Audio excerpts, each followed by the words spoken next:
Assalamualaikum warahmatullahi wabarakatuh. Nama saya Muhammad Alfian Ramadhani, NPM 22010004300057. Kelas Pendidikan Sejarah dan Sosiologi 2020 A. Saya akan menjelaskan apa itu asimilasi beserta faktor pendukung dan penghambatnya, serta apa itu akulturasi beserta faktor pendukung dan penghambatnya. Yang pertama, apa itu asimilasi?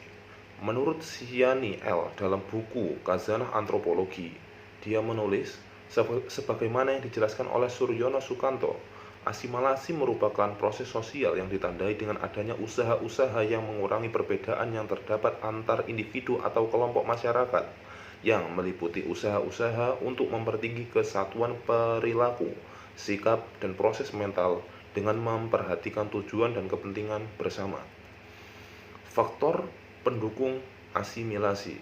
1. Adanya perbedaan di antara masing-masing pendukung kebudayaan sehingga kedua pihak yang terlibat dalam interaksi tersebut mempunyai kepentingan saling melengkapi unsur kebudayaan masing-masing.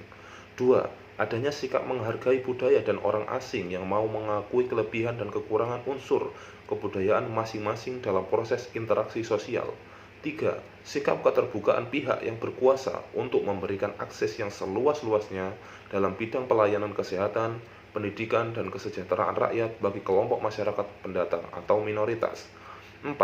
Adanya perkawinan campuran antara masyarakat setempat dengan masyarakat pendatang atau asing. 5. Adanya persamaan unsur-unsur kebudayaan dalam kelompok masyarakat asing dan penduduk setempat sehingga menyebabkan warga masyarakat kedua kelompok tersebut merasa lebih dekat satu sama lain. Lalu ada pula faktor penghambat asimilasi. 1. Tidak adanya sikap toleransi dan simpati antara masyarakat asing dan penduduk setempat karena kurangnya pemahaman terhadap kebudayaan kelompok lain.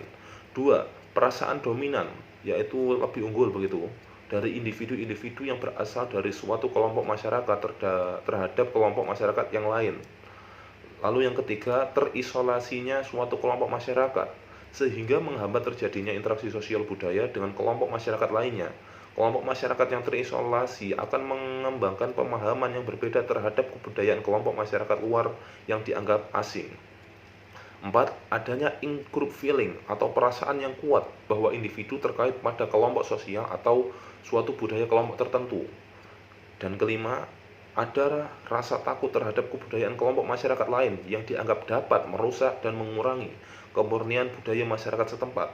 Sikap ini timbul di dalam kelompok masyarakat pedalaman yang berusaha untuk menutup kontak sosial dengan kelompok masyarakat lain. Lalu, akulturasi. Menurut Gillen dan Gilliam dalam bukunya Culture Sociology, akulturasi merupakan proses di mana masyarakat yang memiliki kebudayaan berbeda mengalami perubahan atas terjadinya kontak atau interaksi sosial secara langsung, namun tidak sampai terjadi percampuran budaya yang komplit antara kedua kebudayaan atau lebih. Faktor penghambat akulturasi. 1. Mengabaikan perbedaan kebudayaan yang dimiliki individu maupun kelompok seperti nilai, sikap, dan kepercayaan. 2. Melanggar adat kebiasaan kultural, di mana setiap kebudayaan atau kultur memiliki aturan tersendiri. 3. Menilai perbedaan kultural sebagai hal yang negatif, jadi dilihat secara negatif. 4. Adanya kejutan budaya yang mengacu pada reaksi psikologi pada individu maupun kelompok karena ia berada di kultur yang sangat berbeda dengan kulturnya sendiri. Lalu faktor pendukung akulturasi. Faktor pendukung akulturasi. 1. Tidak adanya hambatan geografis, misalnya daerah yang sulit dijangkau. 2. Kebudayaan yang dapat memberikan manfaat yang lebih besar daripada kebudayaan yang lain. 3. Adanya persamaan unsur budaya terhadap kebudayaan sebelumnya. 4. Adanya kesiapan pengetahuan dan keterampilan tertentu. 5. Adanya toleransi terhadap datangnya budaya baru. 6. Bersikap terbuka atas adanya unsur kebudayaan baru yang masuk. Terima kasih, sekian dari saya. Mohon maaf jika ada salah kata. Wassalamualaikum warahmatullahi wabarakatuh.